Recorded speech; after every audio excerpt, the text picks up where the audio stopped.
प्रबंधन सम्मेलन के इस उद्घाटन सत्र में अभी हम सब लोग जिनको सुन रहे थे, हमारे अतिथि और जिन्होंने भारत की सेना में अनेकों पदों पर काम किया, जिनका अभी जब यहाँ से उद्घोषक जी कह रहे थे PVSM, AVSM और लगभग 40 साल से भी ज़्यादा की भारतीय सेवा की, भारत की सेना की सेवा की। जैसे आज के हमारे अतिथि एडमिरल DK जोशी जी, माननीय उपराज्यपाल अंडमान और निकोबार, मैं एक बार सभी की ओर से आपका स्वागत भी करता हूँ, अभिनंदन करता हूँ।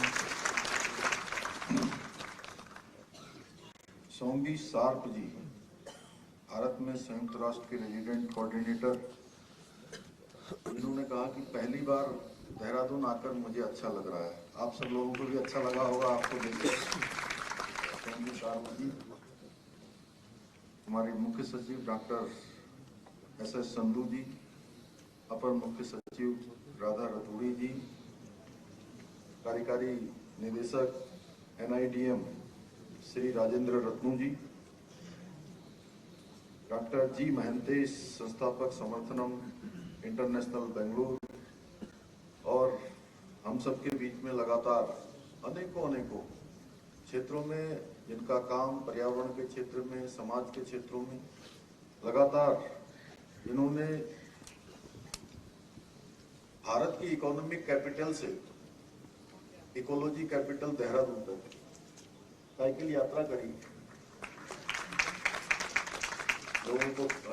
जागरूक करने के लिए। डॉक्टर अनिल प्रकाश जोशी जी, पद्मश्री पद्म भूषण,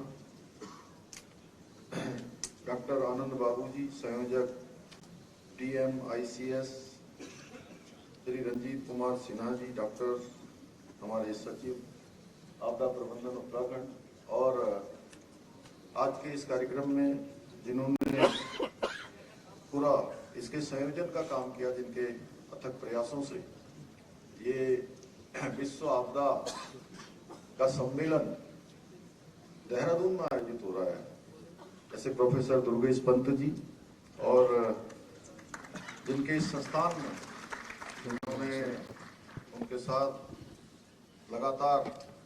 अपना सहयोग प्रदान किया, और ये सम्मेलन बहुत शानदार तरीके से आयोजन की ओर बढ़ा। ऐसे हमारे अध्यक्ष ग्राफिक एरा संस्थान प्रोफेसर कमल घनसाला जी, एवं इस आपदा सम्मेलन में पधारे विश्व के अनेक देशों से, जैसा अभी बताया गया कि 50 से भी अधिक देशों से हमारे जो डेलीगेट्स आए हुए, हमारे प्रतिनिधि आए हैं, साथ में राज्य के भी और देश के भी अनेक संस्थानों से, जो हमारे वाइस चांसलर हैं, अनेक संस्थानों के हेड हैं और प्रतिनिधि आए हैं। साथ में हमारे नवोदित जो वैज्ञानिक हैं, हमारे छात्र एवं छात्राएं, सभी हमारे उत्तराखंड सरकार के, भारत सरकार के सभी अधिकारीगण, आए हुए सभी अतिथिगण, उपस्थित हमारे पत्रकार मित्रों एवं छायाकार बंधुओं, मैं सबसे पहले तो द्रोण नगरी देहरादून में आयोजित होने वाले इस छठे विश्व आपदा प्रबंधन सम्मेलन में आप सभी का उत्तराखंड की समस्त देवतुल्य जनता की ओर से आप सबका यहाँ पधारने पर मैं आपका स्वागत करता हूँ, आप सबका अभिनंदन करता हूँ। इस सम्मेलन में सबसे पहले तो क्योंकि ये उद्घाटन सत्र है और अनेक जो हमारे विशेषज्ञ हैं, उन सबके विचार यहाँ पर रखे जाने हैं, उनके अनुभव हम सबके समक्ष आएंगे, एक बड़ा चिंतन उनका चलेगा। लेकिन इस अवसर पर मैं विश्व में समय समय पर जो अनेकों प्रकार की आपदाएं और उन आपदाओं के कारण से असमय काल के गाल में समाने वाले सभी दिवंगत आत्माओं को उनकी शांति के लिए भगवान बद्री विशाल से, बाबा केदार से प्रार्थना करता हूं और उन सभी को अपनी श्रद्धांजलि अर्पित करता हूं। इसके साथ ही जो अभी एक संकट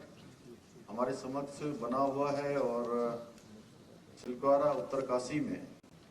टनल निर्माण में लगे हुए हमारे 41 श्रमिक भाई अभी अंदर हैं, सकुशल हैं। वैसे उनको सभी प्रकार की जो भोजन से लेकर ऑक्सीजन, पानी इत्यादि की तमाम प्रकार की जो आपूर्ति है वो लगातार हो रही है, सुरक्षित भी हैं और तेजी से उस पर काम भी चल रहा है। तेजी से काम चल रहा है। जितने भी हमारे वैज्ञानिक हैं, जितने इसके विशेषज्ञ हैं, भारत सरकार, राज्य सरकार और भी संस्थानों के टनल के क्षेत्र में काम करने वाले, वो सारे लोग अपना प्रयास कर रहे हैं। हमारे आदरणीय प्रधानमंत्री जी भी लगातार प्रत्येक दिन उन सब के बारे में कि किसी प्रकार की उनको कोई दिक्कत न हो, सभी सुरक्षित बाहर निकलें, टेक्नोलॉजी का ठीक प्रकार से उपयोग हो वहाँ पर, उन सब की लगातार चिंता कर रहे हैं। बल्कि अभी जब हम अंदर आ रहे थे तो सम्मेलन के उद्घाटन से पहले भी उन्होंने अभी यहीं पर जानकारी ली है। तो सभी के लिए लगातार प्रयास भी हो रहा है। और अभी अभी संधू साहब और हम बैठे थे यहाँ पर तो इनके मोबाइल में अपडेट आ रहा था कि 53 मीटर तक सुरंग जो है उसके अंदर पाइप चला गया है। तो अब भगवान की कृपा से सब कुछ अगर बिना किसी रुकावट के चला तो संभवतः तो बहुत जल्दी हम लोग ब्रेक थ्रू तक पहुंच जाएंगे, उनके पास तक पहुंच जाएंगे। और जो इतने दिनों से एक पूरा सभी के सामने, पूरे राष्ट्र के समक्ष एक ऐसा संकट आया हुआ है, उस संकट से हम सबको निजात मिलेगा। हमारे श्रमिक भाई वापस आएंगे। मैं भगवान से प्रार्थना करता हूं कि वो सभी जल्दी से जल्दी सकुशल बाहर आए। आज ये हमारे लिए बहुत ही खुशी की बात है कि आज यहाँ विश्व के सभी महाद्वीपों से आए हुए सभी प्रतिनिधि हमारे उपस्थित हैं। हम सब जानते हैं कि यहाँ उत्तराखंड में जहाँ ये सम्मेलन हो रहा है, ये सदियों से मानव जाति को प्रकृति के साथ जो सहज जीवन की जो ये पद्धति है वो एक प्रेरणा देता रहा है। यह प्राचीन काल से शोध, साधना, अध्यात्म, ज्ञान और विज्ञान की उद्गम स्थली कोई रहा है तो यही राज्य है, यही भूमि है जहाँ पर आज इस पर इतना बड़ा मंथन हो रहा है। आदि गुरु शंकराचार्य जी, गुरु नानक देव जी, स्वामी विवेकानंद जी से लेकर रविंद्रनाथ टैगोर तक अनेक युग दृष्टाओं की आध्यात्मिक चेतना, आध्यात्मिक यात्रा में कहीं न कहीं हिमालय और विशेष रूप से उत्तराखंड के दर्शन अवश्य होते हैं। उनकी यात्राओं का हम कभी अवलोकन करेंगे तो हमको निश्चित रूप से हिमालय भी दिखेगा, यहाँ का ग्लेशियर भी दिखेगी, यहाँ की प्रकृति भी दिखेगी। इसलिए आज पूरे विश्व में आपदा प्रबंधन का संदेश प्रसारित करने के लिए हिमालय के मध्य में बसे हुए देवभूमि उत्तराखंड से बेहतर और कौन सा स्थान हो सकता था जहाँ इस प्रकार का आयोजन हो। विश्व की वर्तमान परिस्थिति को देखते हुए जिस प्रकार से आपदाएं लगातार घटित हो रही हैं, ऐसे समय में ये वर्ल्ड कांग्रेस का आयोजन अत्यंत ही महत्वपूर्ण और संवेदनशील हो जाता है। भाइयों बहनों, हमारे प्रदेश में प्राकृतिक जो आपदाएं हैं उसकी दृष्टि से ये अत्यंत ही संवेदनशील प्रदेश है। प्रत्येक वर्ष किसी न किसी आपदा का हम सभी को सामना करना पड़ता है, कहीं भूस्खलन के रूप में, कहीं बर्फबारी के रूप में, कहीं अतिवृष्टि के रूप में, अनेकों कहीं अत्यधिक बाढ़ के कारण से, पानियों के कारण से हमें अनेक प्रकार से आपदाओं का सामना करना पड़ता है। और उन आपदाओं को गिनेंगे तो इतनी आपदाएं हैं। केदारनाथ की त्रासदी अभी हम सब लोगों ने देखी, उत्तरकाशी में जिस प्रकार से वरुणावत पर्वत पर लगातार वहां से भूस्खलन शुरू हुआ था वह भी हमने देखा। अभी धारचूला में एल धारा है, रैणी की आपदा है। पिछले वर्षों में जो अतिवृष्टि के कारण से, इस वर्ष भी हमको अनेक जनपदों में अतिवृष्टि के कारण से लगातार आपदाओं का सामना करना पड़ता रहा है। प्राकृतिक आपदाओं से निपटने का एक ही उपाय है प्रोएक्टिव अप्रोच, जिसके अंतर्गत यह आवश्यक है कि आपदा न्यूनीकरण हेतु पूर्व में तैयारी कर ली जाए। पहले से जो हम तैयारी कर लें तो इन आपदाओं को रोका तो नहीं जा सकता है, लेकिन आपदाओं का जो प्रभाव है उसको कम जरूर किया जा सकता है। मेरा मानना है कि ऐसे समय में तमाम प्रकार की जो क्रिया प्रतिक्रिया होती हैं वो सबकी एकीकृत होनी चाहिए। एक सी प्रतिक्रिया होने से नुकसान और जनहानि दोनों को ही न्यून किया जा सकता है, दोनों को ही कम किया जा सकता है।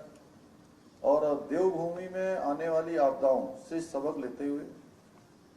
आदरणीय प्रधानमंत्री मोदी जी के निर्देशन में, उनके मार्गदर्शन में हमने राज्य में चिकित्सा सुविधाएं हैं, सशक्त संचार व्यवस्था है, ऑल वेदर रोड है, हेलीपोर्ट्स के निर्माण है, शहरी नियोजन जैसे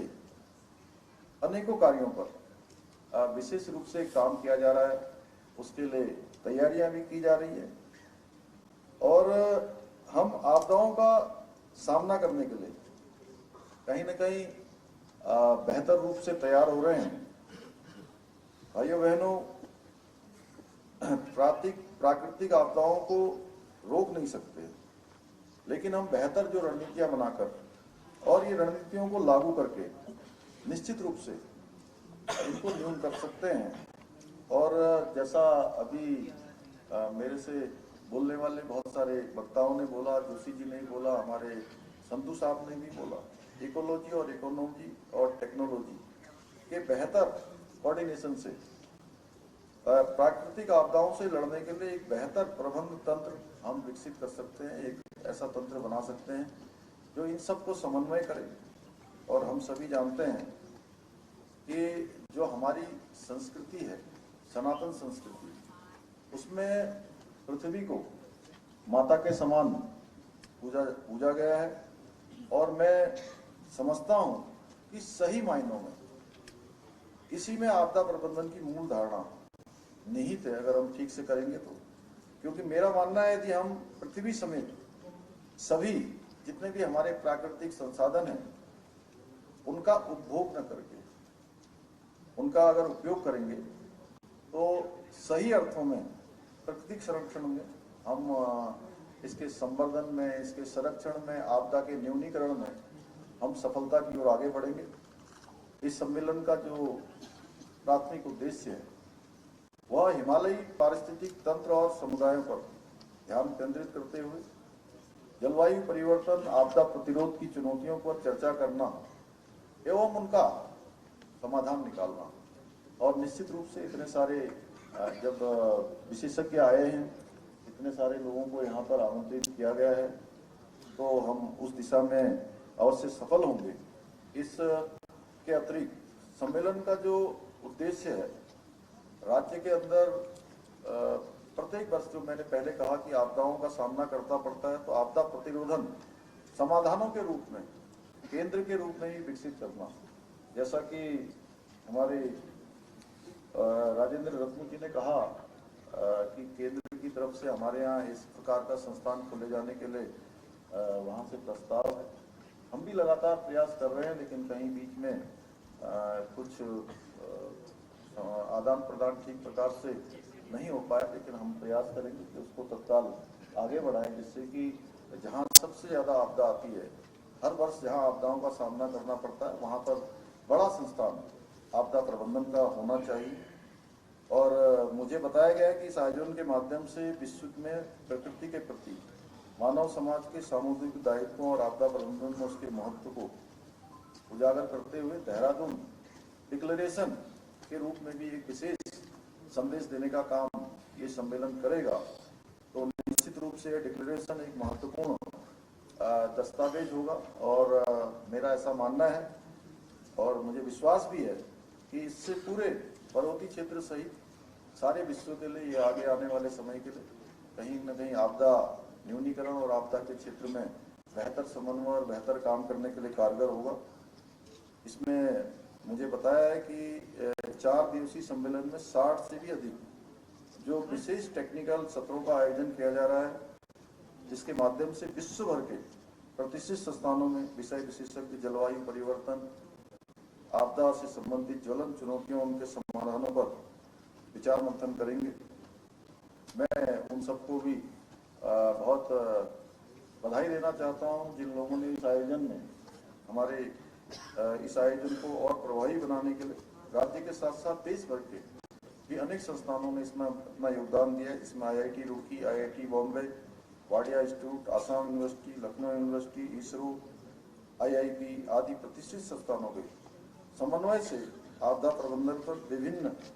प्री इवेंटों का भी, इससे पहले प्री इवेंट भी आयोजन किए गए हैं और अनेकों संस्थानों ने आपदा प्रबंधन के प्रति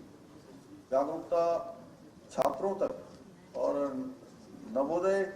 और नवोदित लोगों तक पहुंचाने के लिए विभिन्न कार्यशालाओं का भी आयोजन किया है। यह अभूतपूर्व है कि पूरे राज्य और देश भर में इतने बड़े स्तर पर विस्तृत कार्यक्रम किए गए। इसके लिए मैं पूरी जो टीम है, इसकी organizing committee, WCDM World Congress of Disaster Management और विशेष रूप से हमारे प्रोफेसर दुर्गेश पंत जी को और उनकी टीम को बहुत बधाई देना चाहता हूँ। भाइयों बहनों, आप सभी जानते हैं कि पिछले दिनों हमारे देश के अंदर G20 का आयोजन हुआ हमारे प्रधानमंत्री आदरणीय मोदी जी की अध्यक्षता में। ये पूरा बहुत ही सफल कार्यक्रम हुआ जिसमें पूरी दुनिया ने भारत की हमारे समय की विकास लक्ष्यों के साथ साथ आपदा प्रबंधन और जलवायु परिवर्तन जनित जो चुनौतियां हैं